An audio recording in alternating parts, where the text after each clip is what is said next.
નમસ્કાર બાળકો. બોલો. નમસ્કાર. આજે શ્રી જાણતી પ્રાથમિક શાળાની અંદર આપણે આપત્તિ અને વ્યવસ્થાપન અંતર્ગત એક નાનકડી એવી મોક ડ્રીલ કરીએ કે જેની અંદર તમને થોડી આપત્તિ વિશેની માહિતી પ્રદાન કરીએ, જેની અંદર કોઈ પણ કુદરતી આપત્તિ દરમિયાન આપણે શું શું સાવચેતી રાખી શકીએ.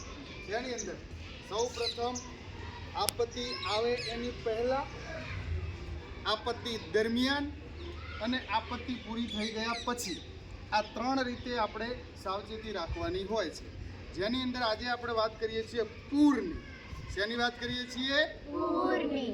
તો પૂર આવવાનું છે એ આપણને આગાહી કરી શકાય એવી આપત્તિ છે પૂર. તો પૂર આવવાનું છે તો એની પહેલાં આપણે શું શું બાબતોનું ધ્યાન રાખવું છે વિદ્યાબેન? આપણે સારી અને સારી ખાવાની વસ્તુઓ બધું પેક કરી લઈએ. સરસ, તમે બોલો. ઊંચાણવાળી જગ્યાએ જતું રહેવું જોઈએ. સરસ, ઊંચાણવાળી જગ્યાએ જતું રહેવું જોઈએ. બીજું કોઈ? વિશાલભાઈ. આપણે દવા ગોળી અને ટોર્ચને સાથે લઈ લેવી જોઈએ. સરસ, દવા ગોળી અને ટોર્ચને સાથે રાખવી જોઈએ. ચલો એના પછી કૃષ્ણાબેન.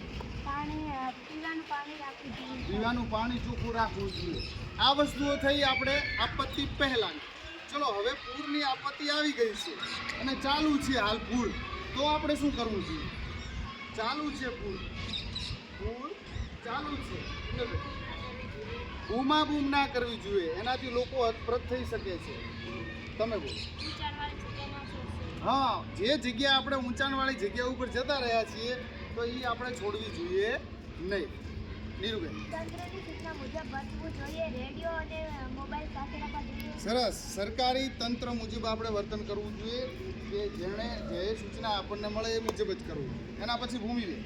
જો પૂરમાં લોકો તણાતા હોય તો તેમને દોરડાથી ખેંચીને બહાર નીકાળવા જોઈએ. વેરી ગુડ, આ બહુ મહત્વની બાબત છે. જો કોઈ બાળક હોય, કોઈ લોકો હોય પૂરના પાણીની અંદર ઘસમસતા પ્રવાહની અંદર જો તણાતા હોય તો આપણે એમને ડાયરેક્ટ જઈને ન બચાવતા. જો આપણાથી શક્ય છે તો આપણે મોટા દોરડાથી એમની નીચે એમની પાસે ફેંકી અને દોરડાથી એમને બચાવવાનો પ્રયત્ન કરીશું. અથવા જો આપણાથી શક્ય નથી તો આપણે તંત્રને જાણ કરી શકવામાં સમર્થ હોઈએ તો તંત્રને આપણે જાણ કરી શકીએ છીએ. વિશાલભાઈ. જો આપણે કારમાં હોય તો કારમાંથી ઉતરીને 7-8 લોકોનો સહારો લઈને દોરડાથી બહાર નીકળવું.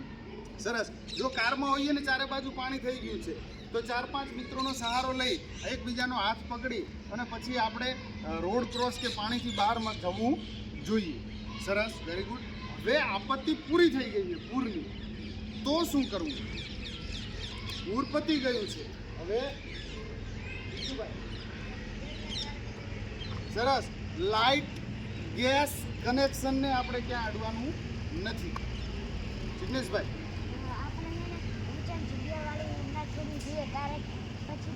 હા, સરસ. ચલો પૂર જતું રહ્યું ને આપણે એમ કહીએ કે ભાઈ હવે પૂર નથી આવવાનું, આપણે નીચે જતા રહીએ. ના, ઊંચાણવાળી જગ્યાએ જ રહેવાનું છે.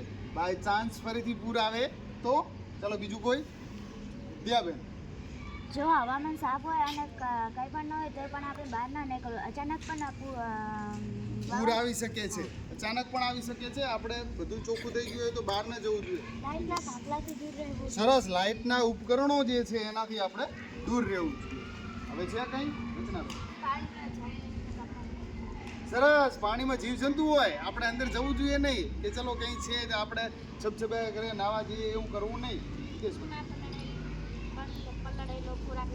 Very good. પૂરની અંદર પલળેલો ખોરાક ક્યારેય ખાવો જોઈએ નહીં, એનો ઉપયોગ ના કરવો જોઈએ. સ્વિચ ચાલુ કરવી નહીં. સ્વિચ ચાલુ બંધ કરવી નહીં. પૂરનું પાણી પીવું ન જોઈએ. પૂરનું પાણી ન પીવું. સરસ.